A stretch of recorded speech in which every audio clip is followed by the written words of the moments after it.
ও কাকা, আলু কত? একদম আট পৌরে বাঙালির সবজির বাজারে গিয়ে যেভাবে সবজির দাম জিজ্ঞাসা করেন, সেভাবেই তিনি প্রশ্নটা ছুড়ে দিলেন বিক্রেতার দিকে। বিক্রেতা তো রীতিমতো অবাক। সামনে নিরাপত্তা রক্ষী, দলীয় পতাকা নিয়ে প্রচুর মানুষ, আর সামনে যে মানুষটি দাঁড়িয়ে আছেন তাকে তো বহুবার টিভিতে, কাগজের পাতায়, ছবিতে দেখেছেন। তিনি দিলীপ ঘোষ, বিজেপির প্রাক্তন রাজ্য সভাপতি। বুধবার 27 নভেম্বর তিনি দলের সদস্য সংগ্রহ অভিযান উপলক্ষে পৌঁছে যান পূর্ব বর্ধমানের কালনায়। সেখানের ইন্দিরা বাজারে সকাল সকাল বাজারে ঘুরলেন দিলীপ ঘোষ। আলুর দাম জিজ্ঞাসা করা ছাড়াও ফলের দোকানেও যান দিলীপ ঘোষ। সেখানে গিয়ে বড় আতা দেখে দিলীপের প্রশ্ন ছিল, এত বড় আতা কোথায় পেলেন? বিক্রেতা জানান, এই আতা নাকি নাগপুরের। এছাড়া চায়ের দোকানে গেলে দিলীপ ঘোষকে দেখে ভিড় জমে যায় পথ চলতি মানুষের। বিজেপির সর্বভারতীয় নেতৃত্ব বাংলার সদস্য সংখ্যা সংগ্রহের লক্ষ্যমাত্রা বেঁধে দিয়েছেন। 1 কোটি সদস্য সংগ্রহ করতে হবে, আর তাই একেবারে রাস্তায় নেমে বাজারে চায়ের দোকানে ঢুকে সদস্য সংগ্রহ অভিযানে নামলেন বিজেপির প্রাক্তন রাজ্য সভাপতি দিলীপ ঘোষ। বুধবার 27 নভেম্বর পূর্ব বর্ধমানের কালনা থানার অন্তর্গত ইন্দিরা বাজার এলাকায় বিজেপির সদস্য সংগ্রহ অভিযানে হাজির হলেন বিজেপির প্রাক্তন রাজ্য সভাপতি দিলীপ ঘোষ। একেবারে নিজের হাতে ফোন নিয়ে অনেককে বিজেপির সদস্য করার দিলীপ বাবু। এদিন বাজারে ঘুরে ঘুরে সবজির দামও জিজ্ঞাসা করেন তিনি। পরবর্তী সময় সংবাদ মাধ্যমের মুখোমুখি হয়ে তিনি জানান, কেন্দ্রীয় নেতৃত্বের নির্দেশ মতো 1 কোটি সদস্য সংগ্রহ করার লক্ষ্যেই আজকের এই সদস্য সংঘ অভিযান।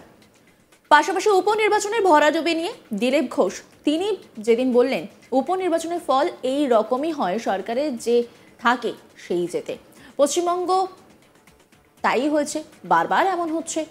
একই সঙ্গে বিভিন্ন নেতৃত্বে শুভেন্দু অধিকারীকে বিজেপির রাজ্য সভাপতি করতে হবে, এই প্রশ্নের উত্তরে পার্টির বিভিন্ন কর্মীদের একাধিক মত থাকতে পারে, কিন্তু সর্বভারতীয় সভাপতি যাকে সভাপতি করবেন তিনি হবেন সভাপতি। এদিন দিলীপ বাবুকে সারের দাম নিয়েও জিজ্ঞাসা করা হয়। দিলীপ ঘোষ বলেন, প্রতি বছরের সবজি চাষের সময় আলুর বীজ থেকে শুরু সারের দাম নিয়ে কালোবাজারি হয়। কেন্দ্রীয় সরকার সারের দাম বেঁধে দিলেও রাজ্যের কোনো নিয়ন্ত্রণ নেই।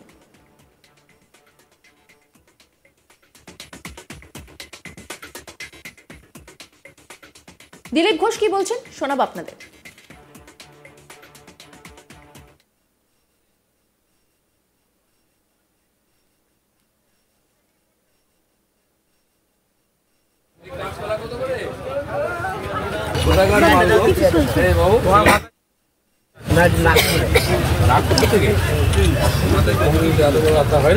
সারা দেশ জুড়ে বিজেপির সদস্যতা অভিযান চলছে। পশ্চিমবাংলায় আমরা শুরু করেছি, সেখানে জেলায় জেলায় গিয়ে কর্মীদের নিয়ে বাজারে, দোকানে, রাস্তায় আমরা সমস্ত সাধারণ মানুষকে প্রাথমিক সদস্য করে বিজেপিতে যুক্ত করছি। তো আজকে আমি এসেছি এখানে কালনা, পূর্বস্থলী, এদিকে আজকে আমার সারাদিনের প্রোগ্রাম আছে। আচ্ছা, বলছি যে উপনির্বাচনে আপনাদের ফল একদমই ভালো হয়নি, উপনির্বাচনের ফল এরকমই হয়, সরকারে যে থাকে সেই যেতে। পশ্চিমবাংলাতে তাই হচ্ছে বারবার।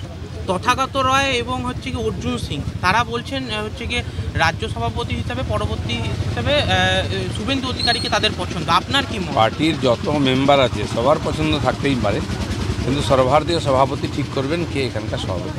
গোলসিতে হচ্ছে যে তৃণমূল পার্টি অফিস পুড়ে গেছে, তো সেক্ষেত্রে তৃণমূলেরই গোষ্ঠীদ্বন্দ্বের প্রভাব পড়ছে। তো সারা রাজ্য জুড়ে তৃণমূলের গোষ্ঠীদ্বন্দ্ব।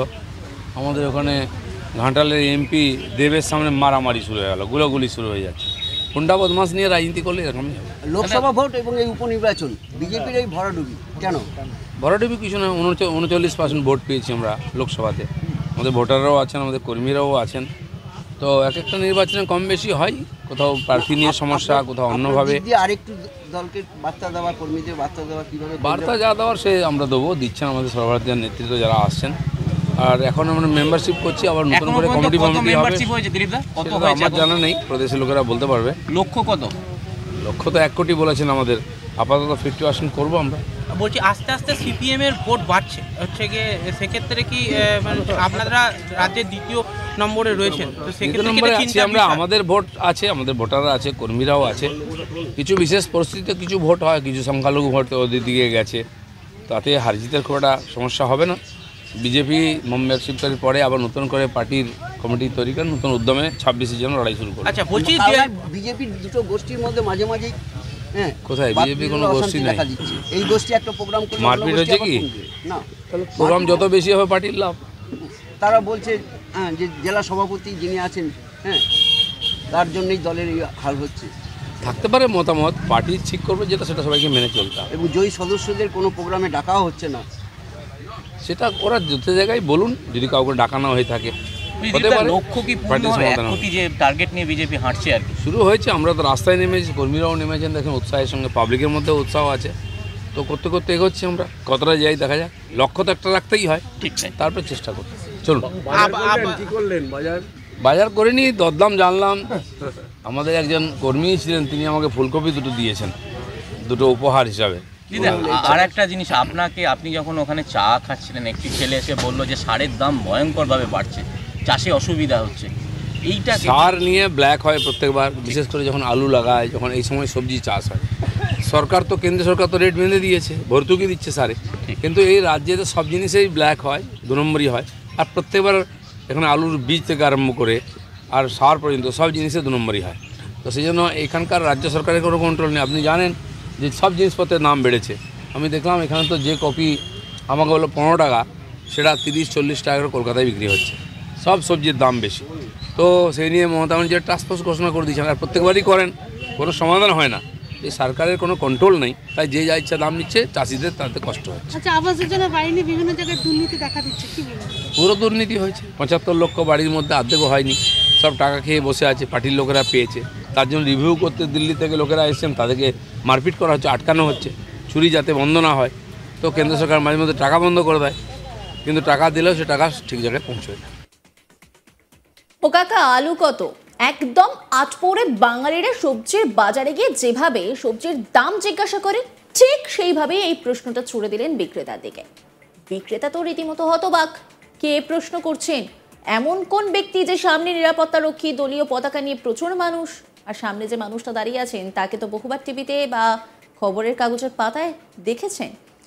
তিনি দিলীপ ঘোষ, বিজেপির প্রাক্তন রাজ্য সভাপতি। বুধবার 27শে নভেম্বর তিনি দলের সদস্য সংগ্রহ অভিযান উপলক্ষে পৌঁছে যান পূর্ব বর্ধমানের কালনায়। সেখানে ইন্দিরা বাজারে সকাল সকাল বাজারে ঘুরলেন দিলীপ ঘোষ। আলুর দাম জিজ্ঞাসা করা ছাড়াও ফলের দোকানেও যান দিলীপ ঘোষ। সেখানে গিয়ে বড় আতা দেখে দিলীপের প্রশ্ন ছিল, এত বড় আতা কোথা থেকে পেলেন? বিক্রেতা জানান, এই আতা নাকি নাগপুরের। এছাড়া চায়ের দোকানে গেলে দিলীপ ঘোষকে দেখে ভিড় জমে যায় পথ চলতি মানুষের। বিজেপির সর্বভারতীয় নেতৃত্ব বাংলার সদস্য সংখ্যা সংগ্রহের লক্ষ্যমাত্রা বেঁধে দিয়েছে। 1 কোটি সদস্য সংগ্রহ করতে হবে।